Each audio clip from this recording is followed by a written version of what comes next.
It's taking a while. Go.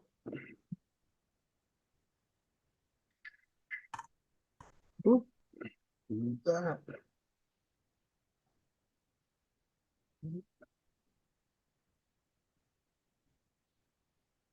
Hey there, and welcome to the Hawk Fanatic Hawkeye Hotspot Podcast. That's a lot of Hawkeye in the title. A special Hawkeye Hotspot Podcast. It is Saturday, December the 30th, a little bit before 3 p.m. Central Time. You're not going crazy. Thursday was busy this week, so Scott and I have adjusted, called the audible, made it to Saturday.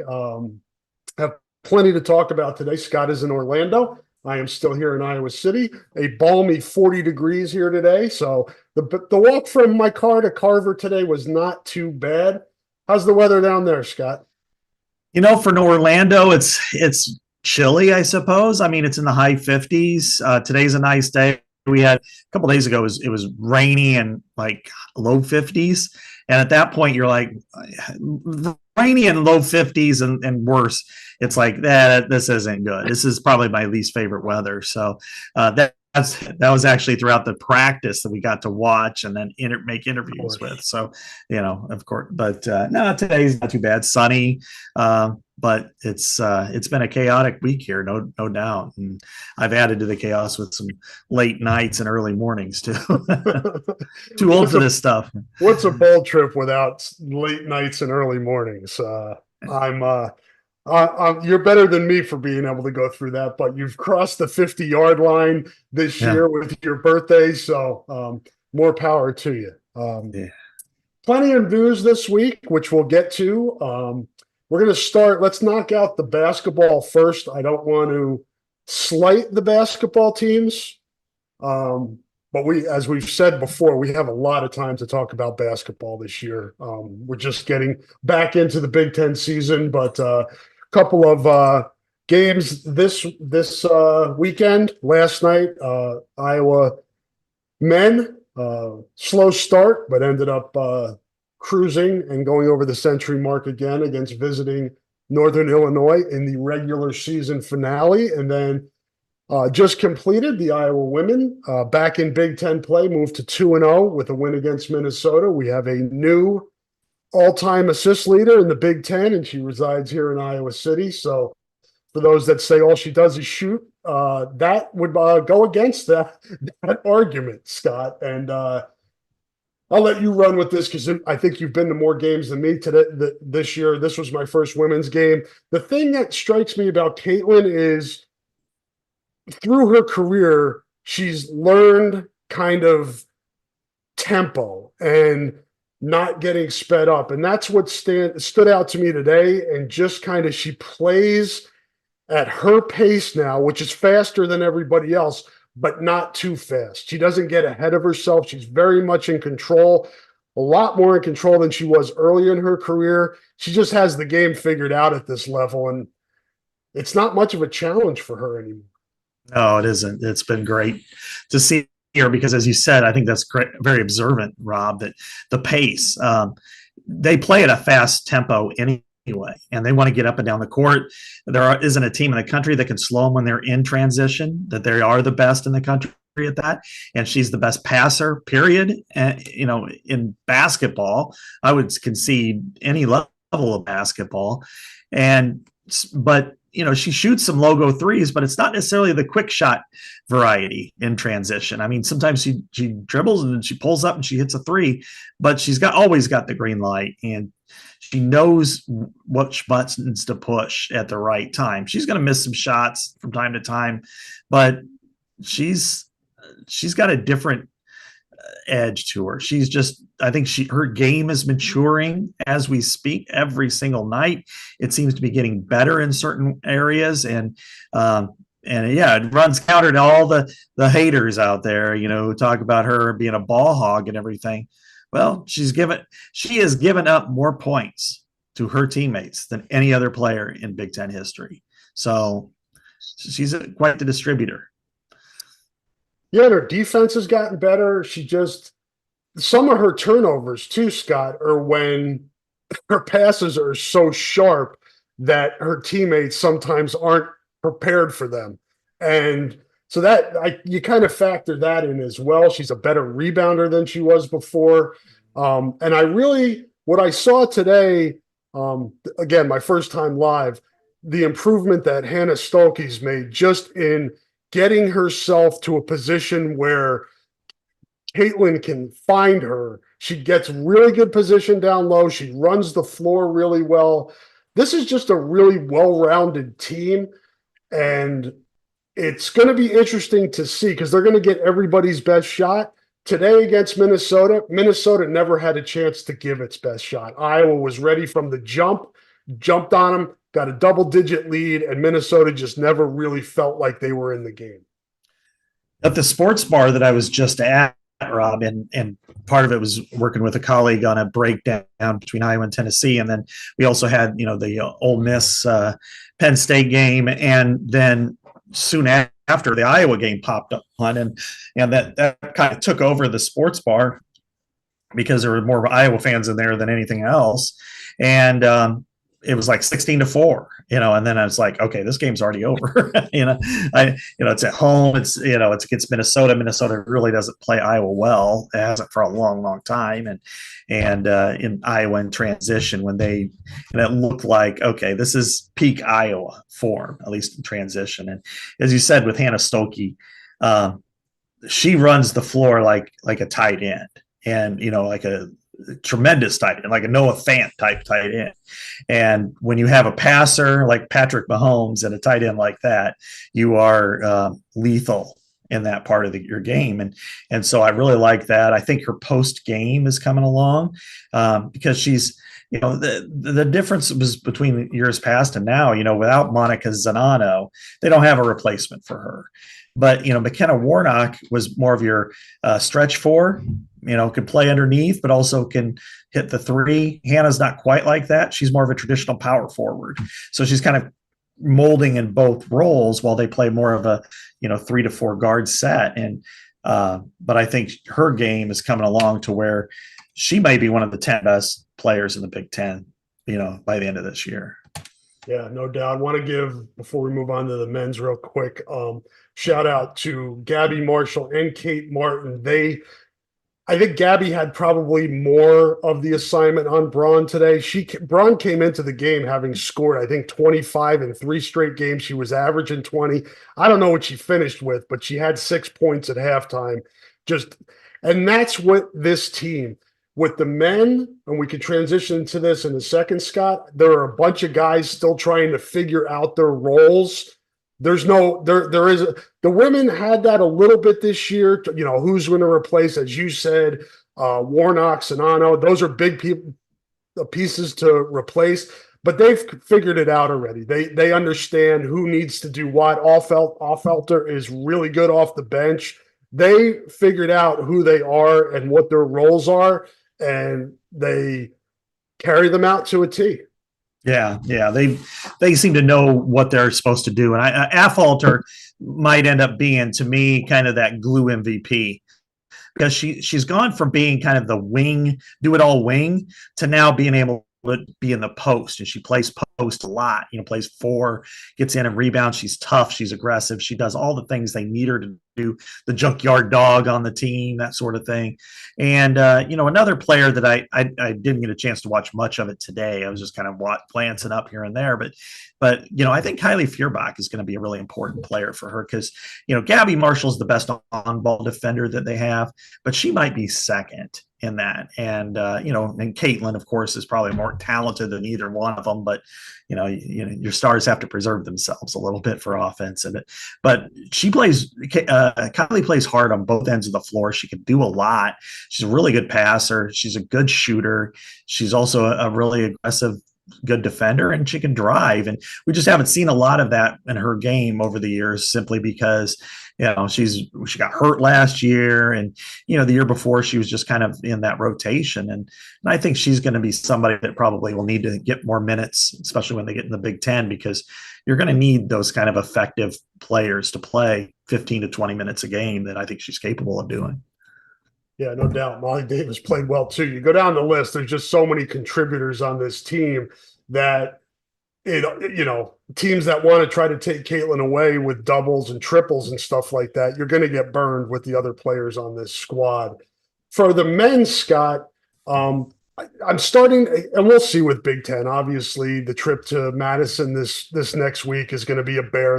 It's a tough place to play. Iowa traditionally hasn't played well up there at the Kohl Center, but this stretch here that they got after Iowa State, the games were easier, but I think they've kind of figured some things out. I think they figured out kind of where they need to go. They're running the offense out between, they're using Freeman and Cricky inside and kind of running inside out now a little bit more. And those two guys are a handful inside. They complement each other well. I like how Cricky can go up to the high post and dump it into Owen. Owen's getting better each game. I think there's a chance here. It's going to be tough sledding in the Big Ten. It just is. They had a lot to replace after last year. But I'm encouraged by what we saw the second half of this month. And time will tell if they're able to put it into practice as they get back into the Big Ten, because tough games every night. Yeah. I mean, it's good that they've played these types of teams after that 3-game stretch where they got blown out at Purdue, at Iowa State, and then at home against Michigan, because they were going to need some sort of confidence boost and also just kind of go back to square one on some things, figure out how they're going to work together. And you can't do that if they would have just, okay, Big Ten season starts. It's just not going to happen with a team like this. So I think they did a nice job here of really, I think Owen Freeman starting the game is important because they didn't traditionally have size. It's okay if you have like a Luka Garza, who plays more of an offensive post and less on a defensive side. But I think with these guys that they can really attack, and Cricky has shown he's able to score from anywhere inside, close to the bucket, and Freeman's a bolt of energy that you just really need to keep on the floor. And then it takes less pressure off the wings. And, Peyton Sanford is very talented, of course, from shooting from the perimeter, but, he can also be streaky, and that could hurt him. And then, Perkins has been in and out, or, the lineup has played mostly, but still his offensive skills kind of range from good to okay. They've had some issues with consistency on the perimeter. And I think if they can really refocus and run the football, get it to the post basically, and then dabble in more of the perimeter game, that'll be much more effective. And, I think this team is talented enough to pull off some upsets, but I also think this is going to be kind of a tough year for them. Yeah, you're right, Scott. It's the consistency, right? It's, with teams that are everybody's in a new role this year. I don't think anybody is in the same role they were in last year. Half of those 10-person player rotation is new to the program. So there were going to be some growing pains. But the key is, can you find that consistency as you go on in the season? And maybe they can. Fran's doing some different things. He's playing Harding and Bowen together at times, which I like. It gives that second unit a little bit of speed on the perimeter, penetrating ability, the ability to break down defenders off the dribble. Both guys, especially Bowen, are pretty good on-ball defenders, so that helps you on both ends. So he's doing some different things, and he's gonna. I think I'd like to know what you think about it. I think he's gonna have to. It's going to be a night-to-night thing where you have to kind of go with the hot hand, which guys are playing well on a given night, which guys have the best matchups on a given night. I think this seems like that kind of team where he's going to have to push the right buttons almost every night. Yeah, it's similar, not the same, but similar to what he faced, roughly 10 years ago when he had a really deep team. And the effectiveness, even though the skill sets were different, the effectiveness was similar. Maybe one player would score 6 or 8 points, the next player would score 6 or 8 points, but that could very well have been a backup, post versus a backup forward. But so you're getting the same amount of production, just different positions. And I think you're going to see a little bit of that, especially in the backcourt, because of Josh Dix and Tony Perkins and Peyton Sanford and Price Sanford and Brock Harding and Desante Bowen. And, even though their games are all different, but the production may end up being the same, what they're going to need is they're going to need their veterans and to really take a leadership role on the floor. It doesn't have to be vocal, just scoring, just being more visible. I think, Patrick McCaffrey, being more aggressive, frankly, 2 rebounds in 20 minutes, 1 assist, and that's it. He really needs to, he scored 9 points, but you want him to be more aggressive in certain situations. I think they're going to need that from him for the rest of the team, but he's capable of doing it. And I think Ben Krikke has really kind of been the MVP thus far, coming in from Valpo, been a consistent 15 to 20 point guy every single night, consistent number of rebounds. Yeah, his defense could be a little bit better, and we'll really know the answer to that come the next few weeks. But overall, from a scoring standpoint, he's been the automatic guy. They just need to get more of them. At least I always think in basketball, you need 3 scorers in a game. Somebody usually in the post or the paint, and somebody, on the wing, and then somebody else who can maybe a combination of wing and drive. And I think that's really what's going to be the key for them to be able to stay with some of these teams, let alone win some of these games. Yeah, no doubt. 6 guys in double figures last night. That's the balance this team's probably going to need. And as Scott said, Patrick had 9, so almost a 7th guy in double figures. And Krikke showed last night, and he's starting to show now that Freeman's getting, and they're playing together. He hit a 3 last night. He's starting to stretch the floor a little bit more. So interested to see how that develops, that the chemistry between those 2 big guys. So we'll see that again. As I said, this week, I believe is it Tuesday they go to Madison? Tuesday or Wednesday this week they go to Madison. Look at the schedule, HawkeyeSports.com. They have the schedules on there. My focus is strictly on Monday now that I'm back from Carver today. Scott, how do you pronounce the Tennessee quarterback's name? I wrote it down, and I know I need to find it. Malavia. Malavia?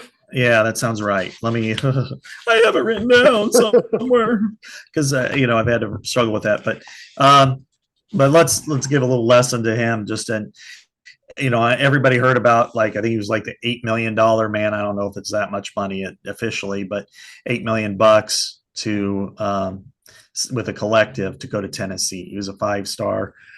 Excuse me. They got deep pockets at Tennessee. Tennessee also took, but won a battle against Iowa basketball as well by doling out some money. So they got deep pockets in that part of the country.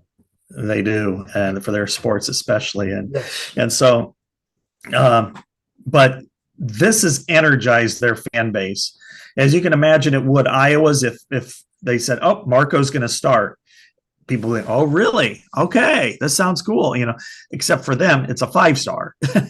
It's the guy that they got in the portal that they wanted to see. So it's like the combination of, imagine Xavier Wampa was the quarterback, and he's got to start, and then so they are very excited for him. But on the field, I think it could be a challenge for him because he's very talented. Yes. But going against this defense that's very experienced, that's if he can solve Iowa's defense and pull out a win and play well in it, then I think watch out, SEC. He's going to be elite. Yeah, he probably would like to have his top 2 running backs as well to be able to get to establish. They may still be able to do it. The guy who is it, Scott, the guy that's back? I can't remember their names. But whoever they have, their 3rd string guy or their 3rd leading rusher, I guess, leads them in touchdowns with 7, if I remember correctly. Yeah, so Dylan Sampson. Yeah. Sampson. Yeah. He'll be the one that most likely gets the bulk. But if they can't run the ball at all against Iowa, and I know this kid has ability to hurt you with his legs too, the quarterback. he's gonna have a tough time against Iowa's defense if they can't establish any running game. Yeah, and I wrote it out, I even sounded it out. Malavia. Malavia. Malavia. Malava. Malava. Malava. So, yeah, he's pretty good. Nico I'll is what we're calling him. But there already is a Nico, and we didn't learn his name until last year when Chad did the story on him. Yeah, so that's the same deal, except we could repronounce Nico Ragaini's name. This one is going to take some practice. Although, yeah, I can just imagine like next year he'll be like a Heisman favorite or something, by midseason.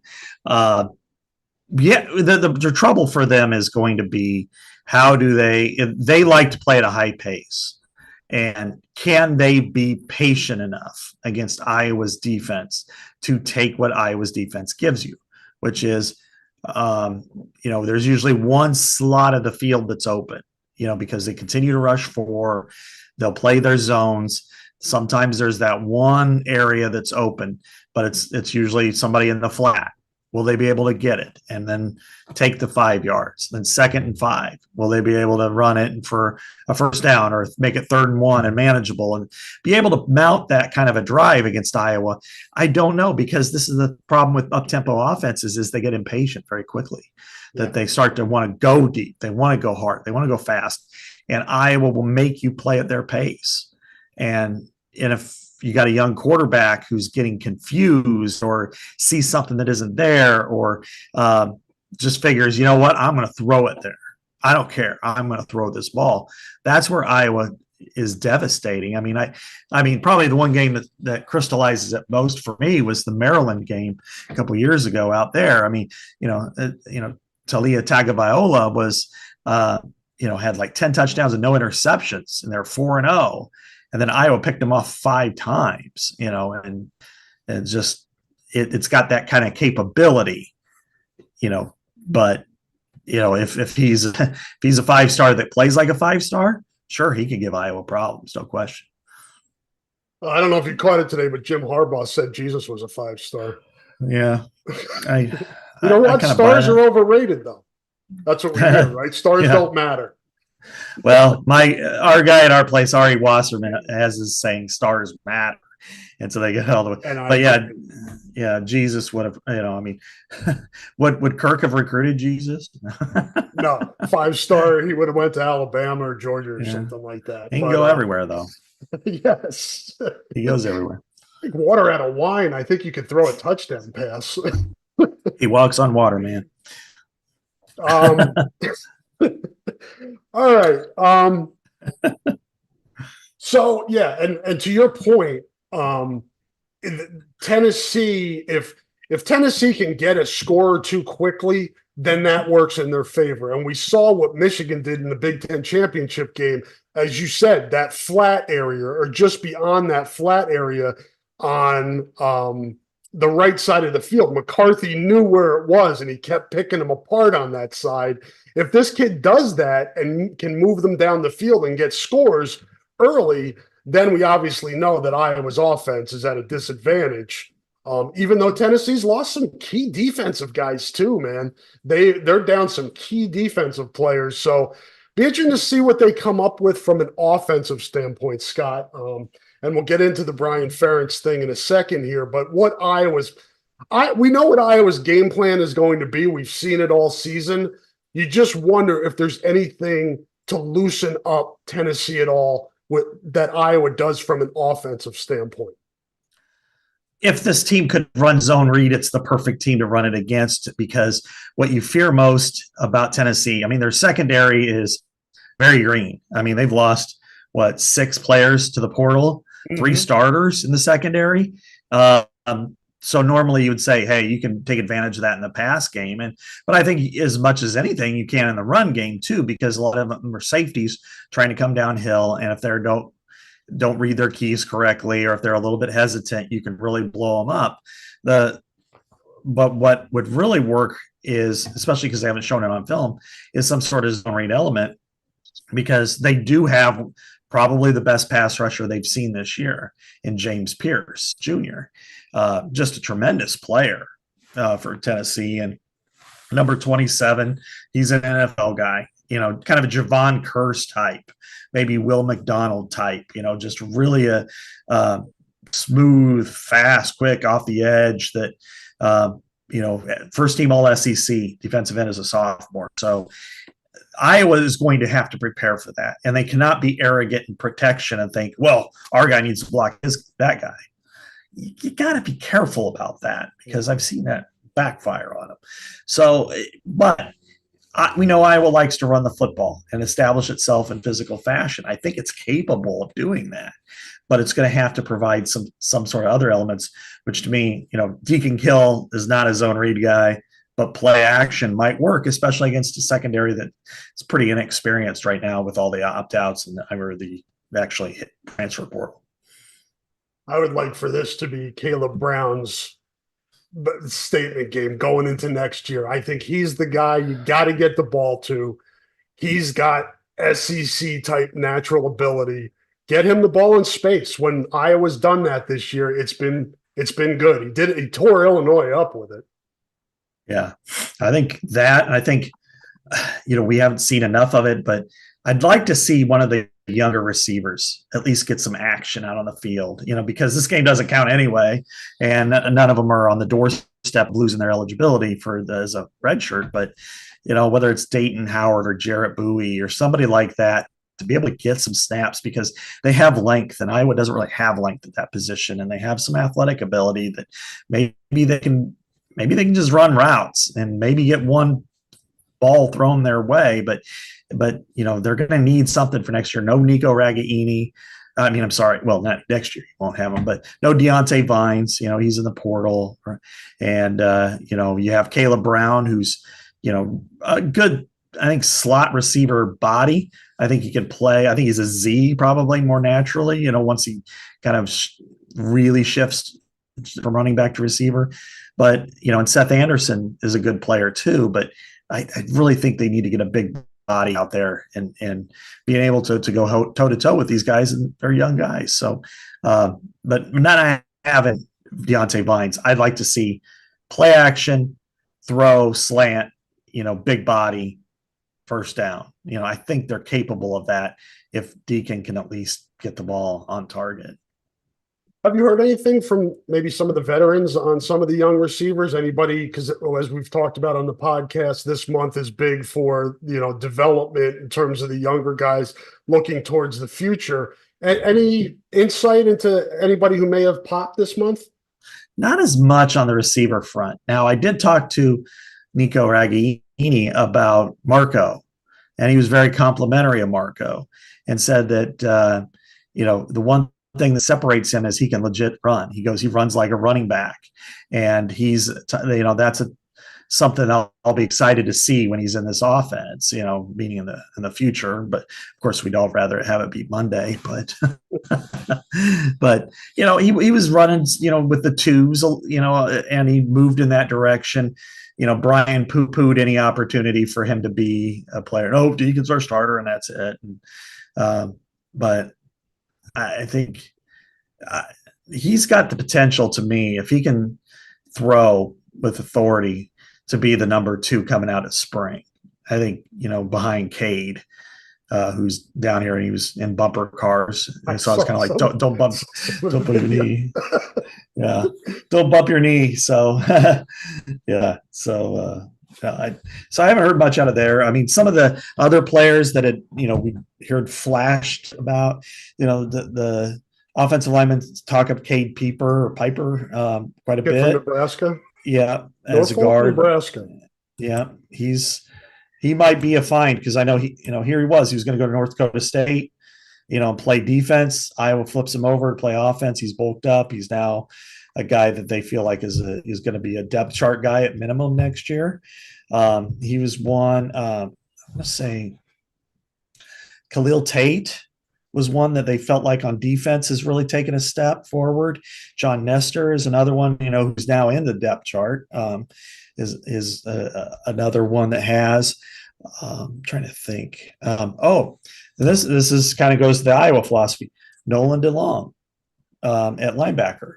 They really like him too. So I think this is it is fascinating, when you get into this or this period, because the players, even like in one or two of the practices, once the first teamers were done, they left the field, and then they had the second team and third teams continue to stay in practice. Nolan DeLong, pride of Durant, saw him play against West Branch last year. He was another guy that was headed to one of the FCS teams, one of the South Dakota State, maybe? I can't remember. Yeah. He had offers from pretty much all of the really good FCS teams in our footprint here, and they're doing well on the recruiting trail in terms of walk-ons this year too, in terms of getting guys that had opportunities to get scholarships at other schools, and they're getting them to walk on here. So that's those are all guys to keep an eye on, and guys that it's good to hear about. What have you got any sense from Tennessee what they're, because we talk about this all the time, Scott, how much is the team invested, how much they want to be there. I would be shocked if Iowa came out flat and not ready to play. Iowa wants to win this game. The 11th victory, I know you can speak to this because I think you wrote about this as well. But how invested is Tennessee, do you think? Obviously we go to the Iowa practices and stuff, but we've had some feedback with Tennessee. A press conference yesterday with the offensive and defensive coordinators, a couple of the players there. They seem like they do care, that it's not just we're here, let's go on. And part of it is the location. I mean, as we remember in the 90s, Steve Spurrier once said you can't spell citrus without UT, because they used to go all the time. Every year they were coming to the Citrus Bowl because they were always second. But they haven't been here since like 2002 season. So It's been a long time. So the thought of going to Orlando was pretty cool for them, and coming back to this bowl game, they're going to wear their home. Iowa's going to wear white. I know for the fan base, especially, that having Nico as starting in the game has changed that dynamic, because they were a little flat as a fan base, going into it with Joe Milton. Probably they think of him similarly to, I think Iowa fans probably think of Nate Stanley at the time. Now they probably think more fondly of him, hopefully. Yeah. But just kind of like, all right, but instead, they are now super energized. So I'd imagine that Tennessee will have more of the crowd here, although I've seen some pretty good numbers of Iowa fans out and about. Yeah, I remember being impressed with Tennessee's representation at the Gator Bowl when that was not a good memory for Iowa, the 2014 season. And I remember showing up to the stadium and just seeing this just orange trying to get into. They do that. They do some type of stadium like entry type.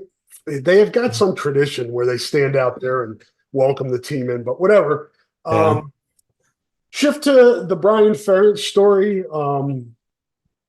How surprised were you guys when you saw him show up there? And just kind of give us a little on the ground vibe of what it was like with him up there.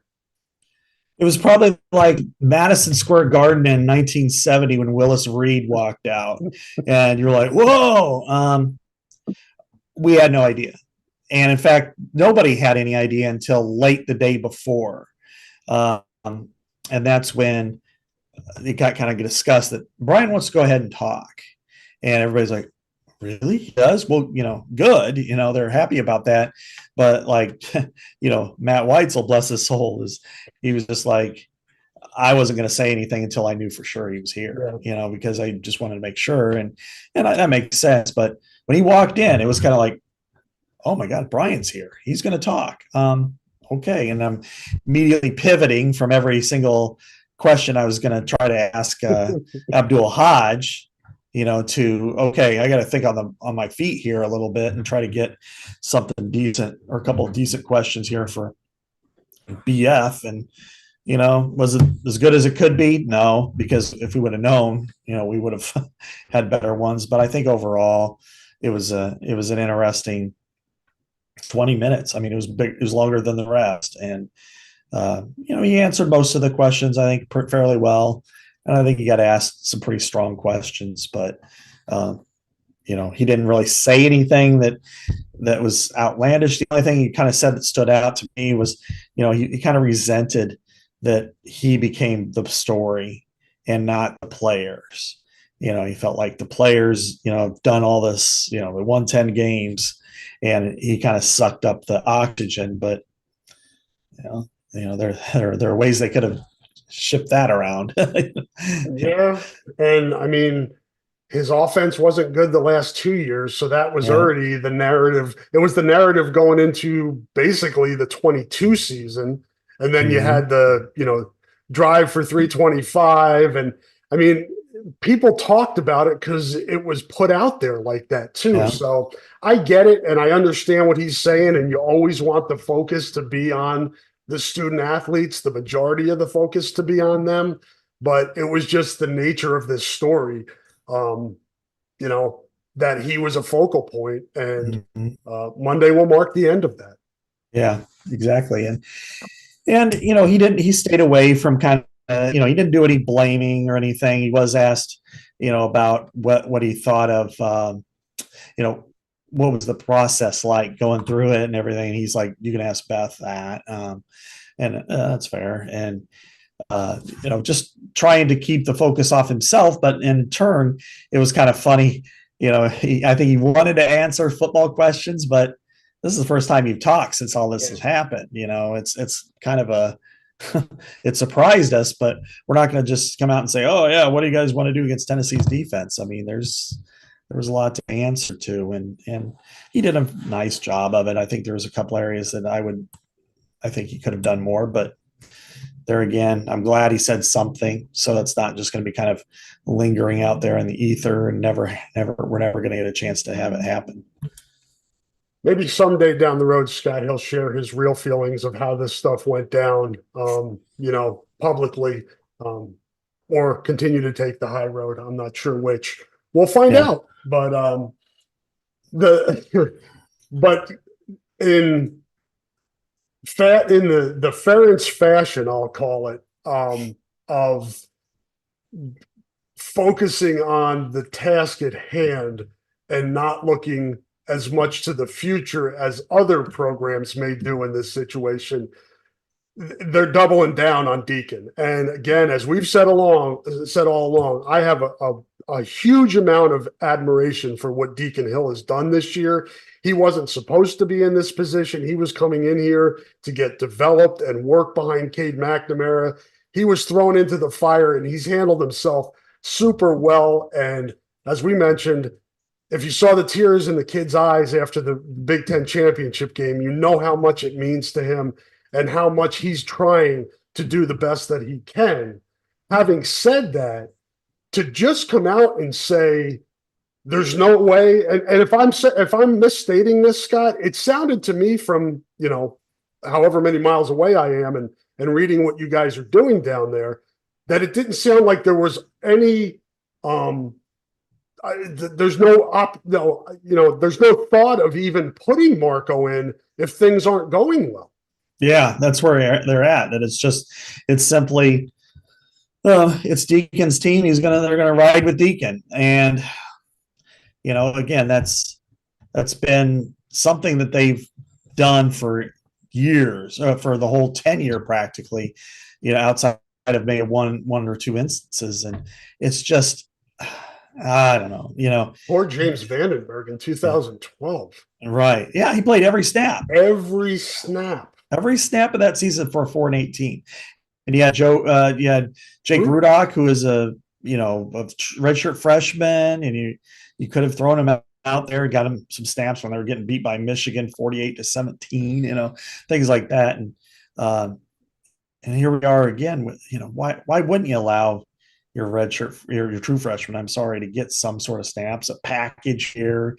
Maybe they are, and he's lying. But last year they allowed that with Sam Laporta, and he had a package for one series and stuff. But who knows? But yeah, it's kind of disappointing because Deacon has done a good job, I think, in every situation he's been asked to do that he can handle. But I would hate for him to be 3 of 14 with 3 sacks, and at halftime it's 14-3. They're losing without Iowa turning the page, or at least considering it. That we're just going to do what we do. That's you're not going to break that brick wall with your head. No. Got to go around it once in a while. Yeah, you talked about you feel like Iowa has an opportunity to run the football here, which would help whoever's playing quarterback. Yeah. Obviously, in this offense, sets them up for success. You mentioned it earlier, but just kind of restate what are you seeing from Tennessee or from Iowa in terms of offensive line play that you feel like Iowa might be able to establish the run? Because Tennessee is going to load up, and if they're smart and try to take that away. What I see is, they're kind of light a little bit on the perimeter, and Jennings Dunker will be back, and he's incredibly physical, as is and Mason Richmond and Logan Jones are kind of healthier than they were before. Let's see what happens at the after the season, but having those safeties out, it really good safeties fill gaps, right. And they keep plays down, a potential game breaker. They stop it in the gap for a 3-yard run.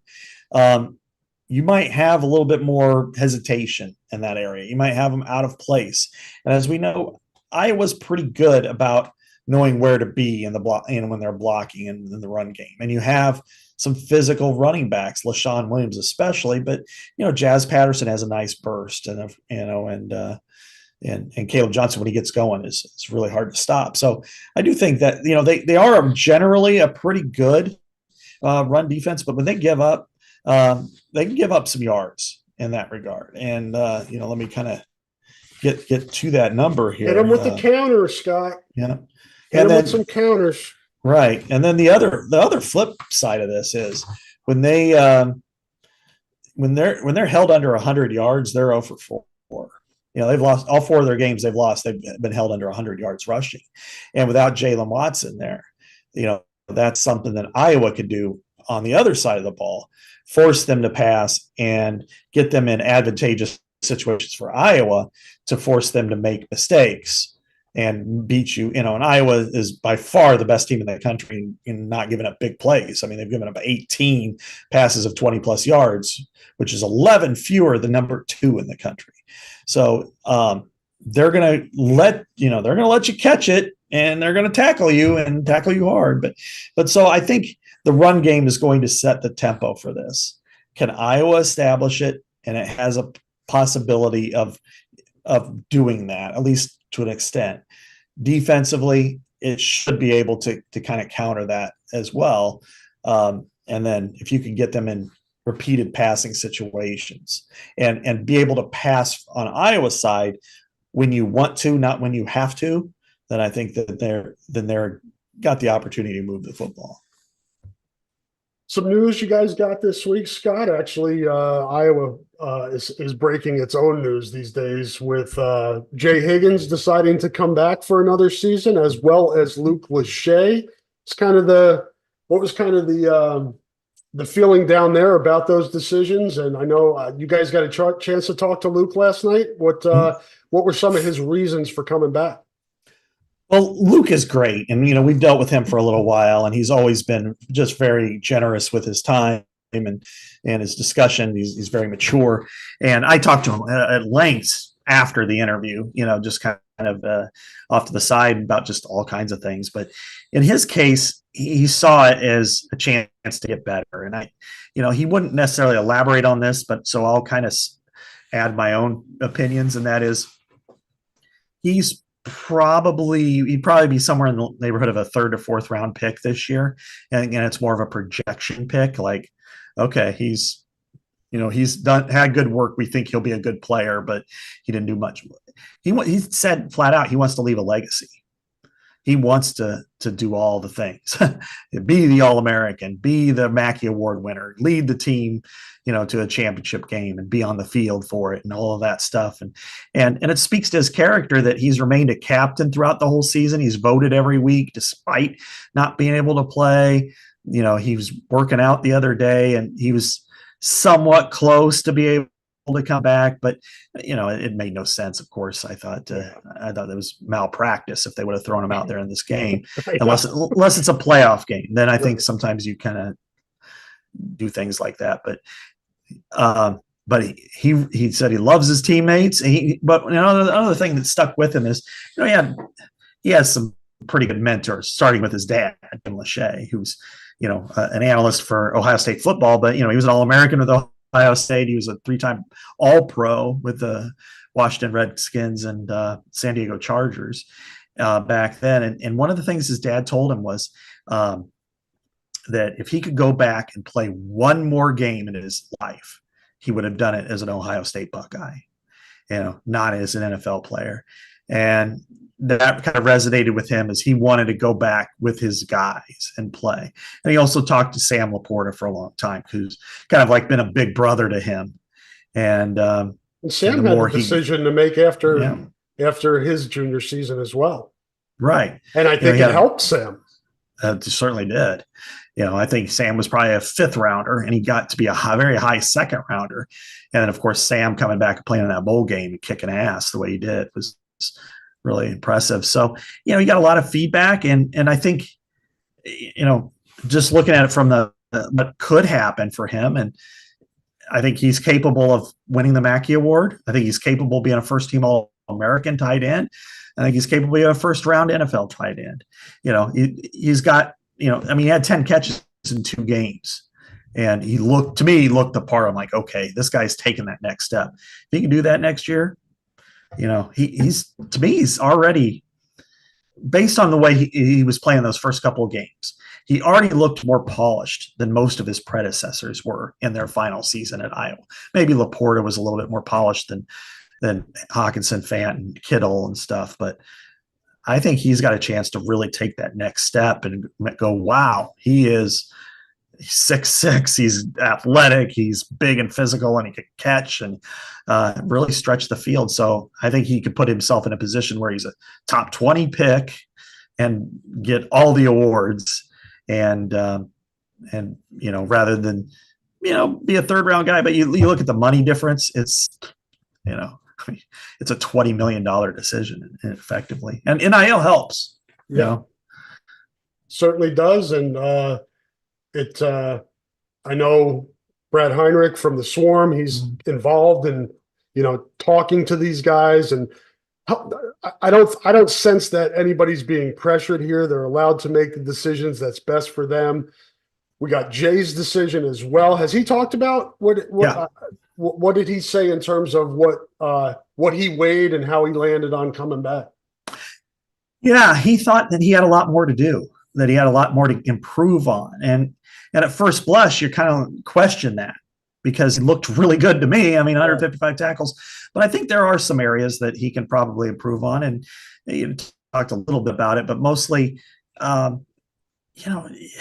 sometimes it can be tougher in the NFL. If you're, in his case, maybe he didn't really talk to what his grade was. They did receive feedback, but it could have been lower draft. And if you get in that position, then you're vulnerable in camp. You're vulnerable to get cut.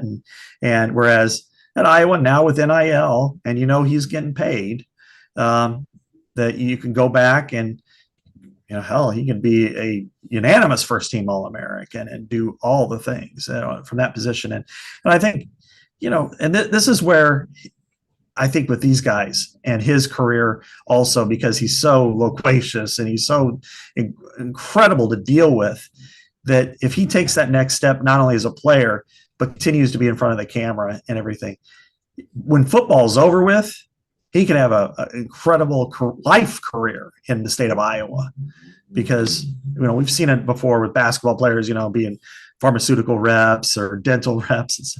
He can do all of those things.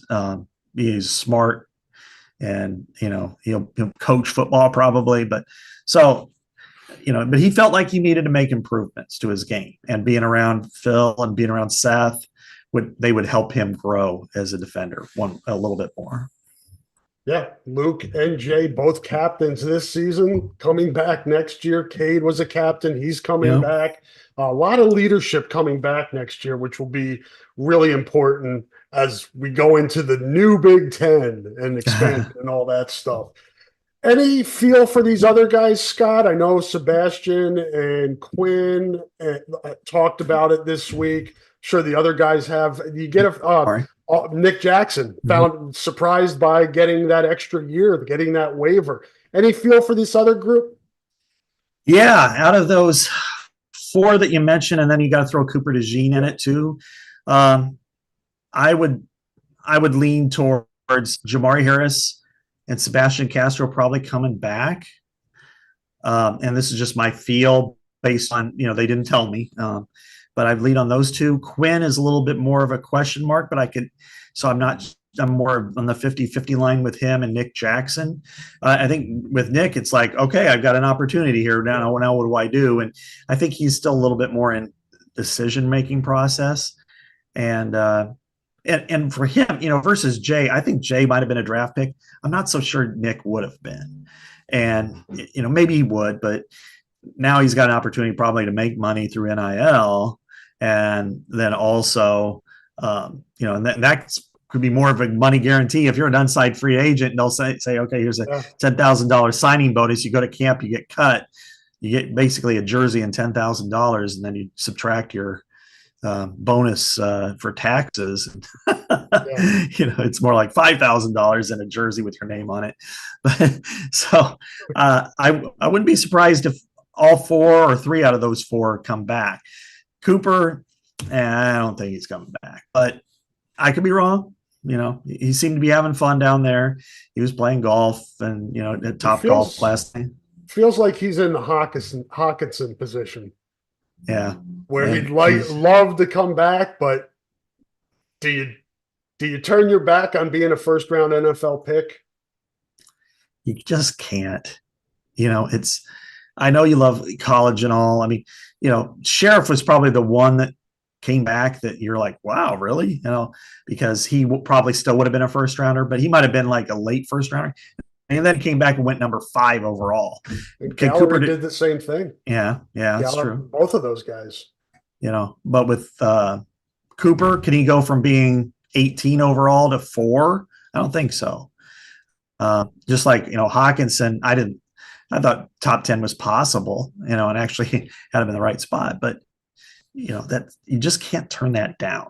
It's a heart versus head decision. And I think he'd be gone. But so if I was to put odds, I think Castro and Harris are back. I think those are the priority anyway, based on how they've played and where they play.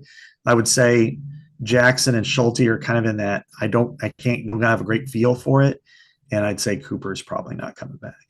And Eric All's done, do you think? Yeah, I have not heard one word about him coming back. In fact, I haven't seen him down here, and he might be, and I just missed him. But that's the one that, and I think now with Lachey, it's kind of like, I think he's ready to try to take that next step. What have you guys gotten any? Because I don't think Cade's talked since his injury, has he? Have you guys gotten anything from him down there other than watching him run into the little kids in the bumper cars? No, I haven't said. We haven't talked to him, and he was one that we would have liked to have grabbed while we're down here. But I was thrilled we got Luke Lachey, frankly, because he's been injured too, and that was more of an ask and can we receive type of situation. And I thought it might have been today, but it turned out, no, he'll do it tonight. I'm like, okay, that's great. But I haven't talked to Cade. He looks all right. He looks good spirits and fun. And, here's the thing, Rob, when you start to look at this team, we can analyze 2024 a little, we will for 6+ months, but, but when you start to look at it and you're going, okay, let's say it takes shape the way I presented it, and you got to replace 2 guys up front. Maybe you have to replace Nick Jackson, Cooper DeJean, and Quinn Schulte. Okay, but you're still bringing back 6. Yeah. And you're bringing back, Deshaun Lee has played now a lot. You might bring back Cohen Entringer, could step in there. He's played some snaps. There's some, Aaron Graves stepping in for Logan Lee. He's played a hell of a lot. I think they've got some pieces there. And then on offense, you're now talking about, other than Rusty, talking about the entire offensive line, your original tight end, probably your two of your 3 best receivers in Seth Anderson and Caleb Brown. You're talking about all 3 of your running backs at this point. And then your original starting quarterback. So you've got the nucleus of your entire team. And then, of course, no Tory Taylor. But we ran into the pro kick guy, who's their coach. And he's down here. And he was talking about Reese just on the side to us, just like conversationally. And he was saying that he might have a bigger leg than Tory. Oh, and then Tory confirmed that. Just in a side conversation today, he's like, "Yeah, we're not. I'm not going to let him send a scrub here." So.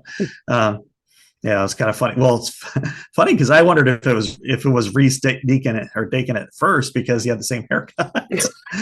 Like a kind of a. I've noticed that haircut from some other Australian players too that I've seen during bowl season. Maybe that's the style at the Aussie Pro Kick. Yeah, so they got one guy there giving everybody haircuts. Yeah, I think I would give that up. I had some weird ones back in the day too, but anyway, I thought it was him, and I'm like, Reese, and he's like, no, I'm his coach. I'm like, okay. So yeah. Last thing here, and we're going to obviously, as you said, we've got 6 months to preview the season, but just from a scholarship standpoint and transfer portal, and maybe supplementing some positions that could use it, receiver being, maybe you add 1 or 2. Is it still kind of a fluid situation? It seems like they're almost like, listen, we're not going to rush things here. We'll see how it plays out with the seniors, who's coming back. We'll analyze that, go through spring, and maybe add somebody after that. When I talked to Tyler Barnes last week at length on this in a side interview, and then later on just kind of on the side, we went, right now as it stands, they have 89 players under scholarship. I think 89 or 88. And yeah, it's 89. That includes Cooper. But if Cooper goes, then it's 88. If they get in the low 90s, it's still not an unmanageable number. And I think that they're still, they understand that after a bowl game that sometimes and then there's a couple of departures. It's natural, Yep. And I'll use, I'm not predicting it, but I'll use running backs as a potential position for that, where you have, LaShawn has kind of taken that role. You have a couple of freshmen that played quite a bit for 3 games, and then you have 2 more freshmen coming in. What's the thought? Jazz Patterson talked today, seemed happy in his role, but what does he and what does Caleb Johnson think? What happens after the game on Monday? They say, okay, we're just going to stick with it till then, or maybe they're all invested, and I'm not giving them enough credit. But they've also said they've had some decisions to make about a couple medicals. And then, after spring, you might run into, again, some of those guys that are going into their junior year that just haven't cracked the depth chart, and you have to have those tough heart-to-hearts, because, the other part is none of those true freshmen are going to be on campus except for Gavin Hoffman and the punter. So they're not going to have to worry about having 90 scholarship guys in April. Yep. So, but having Nick DeYoung and having Luke Lachey and Jay Higgins and Cade McNamara back, and then the potential for having 4 or 5 more, they'll work it out. It might come down to 1 or 2 guys leaving that maybe hurts them and you, but they have, that's what happens in this world these days in college football. And I don't think Iowa should be looked upon as some sort of ogre system because somebody left that they have really wanted to stay. Yeah, and it's unique too because of the COVID year. It's not something. I mean, roster management's going to change. It is changing. Will continue to change with the transfer portal and NIL moving forward. Way different than it's been. But then you add on to that the COVID years, and it just kind of causes a logjam. Yeah, exactly. I mean, you look at Luke Lachey could still be a COVID year guy. Yeah, And if I recall, he could still be a redshirt year guy. So he could still have 2 more years if he wanted it. It's just kind of funny when you think about it.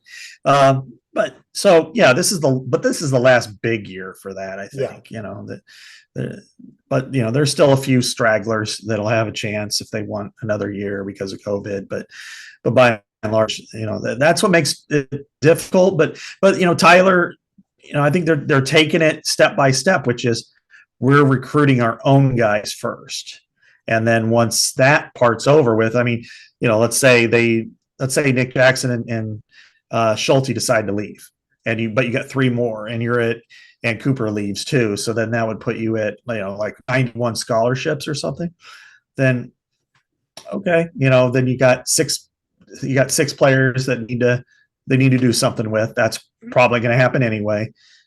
You still need probably 1, I would say 2 receivers, but Iowa will go with 1.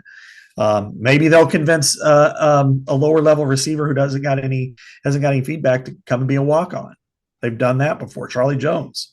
Yeah. If you're a MAC guy and you're leaving and you're not getting the offers you want, then, or even a Valley kind of player, that's something that could be helpful. It's like, hey, we could put you on scholarship second semester if you earn it. But so the numbers are a little odd, but I think they're manageable for this team. Yep, they'll work it out, and they'll start probably after the bowl game and in January a little bit, leading up to that second signing day and transfer portal being open. All right, Scott, let's finish up with our predictions for this game. I'll make mine short, and I'll go off of what I wrote in my preview. A first-time starting true freshman quarterback. Granted, he's a 5-star. Not against this defense, man. It's for him to have the patience and the accuracy and the execution, all of that stuff coming together against this defense. I'm not predicting an offensive explosion from Iowa by any means, but Iowa knows how to win these type of games. We've seen it this year. I think it's going to be another rock fight, and I think Iowa wins it 13-9. And benefits. I think they turn them over a couple times and help the offense. When I say they, I mean the Hawkeyes. Yeah, it's a hilarious score because in my breakdown with Joe Rexrow that comes out tomorrow, first thing he brought up was back when he was covering Michigan State and how Iowa fans came after him for one of his columns, saying this was the worst team in college basketball. So he had to paint himself in black and gold because he lost the bet to Iowa fans. And he said it was because of he thought this was the worst team he saw, but it was the year that the Licklighters team won 43-6 against Michigan State. And so we were doing the comparisons with Licklider. I said, this is kind of Licklider's offense here. And I said 43-36 is like a 13-9 game, and we saw it last night in the Cotton Bowl. No, yeah, I know. Everybody's going, I got tweeted by a couple of people, how can you stand watching this? And I'm like, used to it. It's an acquired taste. It's like, it's like everybody else has got craft beer and we've got, Old Milwaukee's best, but I have Iowa winning as well. And I have it a little bit higher scoring. I still have the under, but I have Iowa winning 20-16. The under is 36.5. And the reason why is I think Iowa can get a turnover, maybe a couple of turnovers, and maybe turn one into points, whether directly or indirectly. I think they could probably get some field goals. This is an offense that we've seen struggle mightily, but we've also seen it move a few times too. Yep. So, I don't see it being a disaster. Now, what I think can happen is Tennessee probably gets, the opening kickoff or their first drive, they run right down the field and everybody's like, oh, this is too easy. And then you realize, this is like going through a lineup with a pitcher. And first time, it's like, wow, 101, that's fast. And then you realize it's always 101 down the middle of the plate. And you can figure it out from there. And yeah, we've seen Josh Allen, we've seen Ben Roethlisberger, we've seen Keaton Slovis, we've seen some really great quarterbacks that come in, and once they try to attack this defense, it does not work. And this defense is better than most of those. It's other than maybe the 04 one, it's right up there. And so I really think that they might bend a lot in the first drive, but after that, they're not going to bend very much. Yeah, I was sold on this defense already, Scott, but then when I saw what it did against Michigan in the Big Ten championship games, the adjustments made, and Michigan struggled big time that game, and it was Iowa's offense that cost them that game. But Yeah. I was super impressed with how Iowa played defense in that game. It was a thing to watch. I mean, they had attacked. They defended. The passes that they were giving up it was more Deshaun Lee giving up too much ground, and then he closed that down. Yep. It was perfect. And I think one other thing that I'd be remiss in not mentioning is the motivation for an 11th win. Good point. And this is one that they have talked about a lot. And Dan Gable used to say it all the time. Like, hey, if you can't win it, get the next best thing, which is third place or whatever. And it's the same thing here. If you can't win the Big Ten championship, if you can't win the national title, go out and get the best thing you can. And for a team like this, as weak as it is in one area, to go out and win 11 games, which would tie for second in all time for Iowa. They've only done it 3 other times. I mean, that's a hell of a statement. And I know people, they played a weak division. You still got to win those games. That's competitive team. Those are competitive teams. Northwestern beat Utah. Minnesota won a bowl game. They care, they fight, they want to win. So Iowa was able to do it one-handed. And so I think this is a situation where their motivation is pretty strong. And for somebody like Jay to come back, he is their leader. And, for Joe Evans to still kind of be that face and that voice for that defense, I think they're going to play really hard. Maybe they lose, but I think they're going to be motivated as much as they were going against Michigan. Last one, we'll let you get back to your drinks with umbrellas in them and all that stuff. Beers. Who you like Monday? Oh, not this game. You like Bama or Michigan? And who do you like on the other side, Texas or Washington? I think they both can be outstanding games, and I think they're coin flips, frankly. I picked Michigan and Washington, but it would not surprise me in the least if it's Alabama and Texas. I think the Washington-Texas one could be one of those games for the ages. I think it's going to be an offensive shootout, and it's going to be back and forth where you're like, holy cow, kind of like an NCAA tournament game against two teams where it's just like score. Penix is fantastic. Quinn Ewers is good. I'm not so sure that their defenses are great as compared to their offenses. So I think I picked that score like 48-44 or something like that, Washington. The other one, I picked Michigan, but I'm leery. I don't know that this is a great Alabama team, but, I wonder how Iowa exposed them, frankly, on offense. I mean, because they did nothing. Those points that they got for the most part, it was after the 87-yard punt return. Yep. It was after the strip sack. Those were the 2 touchdowns, and then they got 4 field goals, and one of them was after another strip sack. I mean, it's just that we got maybe Nick Saban's looking at that going, yeah, we got him here, or it's wow, Iowa was really good defense. And I think both, yeah. So, what about you? I'm going the opposite of you, actually. Okay. I like Bama and Texas, but as you said, toss-up games, man. I think they both could be incredible, and you think about the Rose Bowl going first and the sun setting on the St. Gabriel with Alabama and Michigan for a chance to go to the championship game. I think college football's in a great spot, and I think it's going to be even better next year when the playoffs expand. I agree. I love the idea of the playoffs going forward. And here's the thing.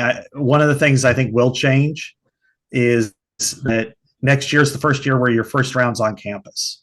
And that's gonna be something we've never seen before, and it's gonna be electric. I mean, just look at it this year. You got an Ohio State would have been what 7 seed, but you're going to have 4 games on campuses, and it's going to be amazing. What's going to happen is the 4 teams getting buys are going to get incredibly jealous because they're going to say that's bullshit. We don't get to have games on our campuses, and then next thing and after 2 years, which is when all these things reset, I can see them saying, semifinals and finals. Because the other part, Rob, and think about this from an Iowa perspective. What if this is a once in a lifetime Iowa team next year with Cade comes out and plays lights out, and they run the ball well, and they throw it and play great defense, and they get to be, a 5 seed, let's say. So they get to play their first game at Kinnick. Awesome. Iowa versus, it doesn't even matter who, but biggest game in Kinnick we've ever covered. Next week, okay, they're playing in the Rose Bowl against Washington, who's a 4 seed. Then they win that game. Then it's, in New Orleans against Alabama. And then if they happen to win that, then they're in the Sugar Bowl, the Orange Bowl. How many Iowa fans can afford trips to, LA, 3 destination locations, LA, New Orleans, take Arlington or Miami or any of these places, Fiesta Bowl.